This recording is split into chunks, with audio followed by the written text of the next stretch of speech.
Patay ang Ugandan Olympian na si Rebecca Cheptegei matapos silaban ng kanyang dating nobyo.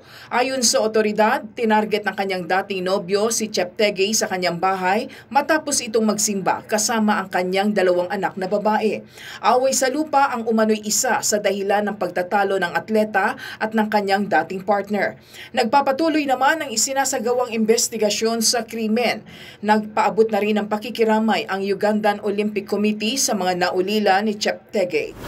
Libo-libong mga Katoliko ang nagtipon sa Jakarta, Indonesia para sa misang pinangunahan ni Pope Francis. Ayon sa Vatican, umabot sa 100,000 ang dumalo sa misa, lagpas sa inaasahan nila na 60 hanggang 80,000 katao. Sa homily ng Santo Papa, hinimok niya ang mga Indonesian na huwag mapagod na mangarap bumuo ng isang sibilisasyon ng kapayapaan.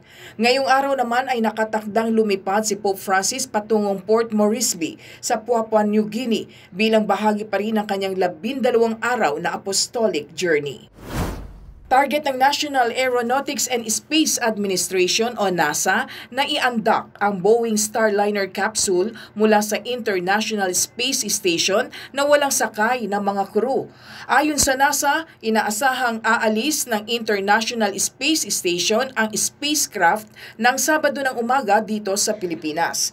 Aabot ng 6 na oras ang magiging biyahe ng spacecraft pabalik ng Earth at inaasahang lalapag ito sa White Sands Space Harbor sa New Mexico ng Sabado ng tanghali, oras dito sa Pilipinas. Matatandaang lumipad ang nasabing spacecraft kasama ang mga astronaut na sina Butch Wilmore at Suni Williams patungo sa kalawakan noong Hunyo nang magkaroon ng helium leak at magkaroon ng problema sa reaction control thrusters ang kanilang spacecraft habang papalapit sa orbiting laboratory ng ISS.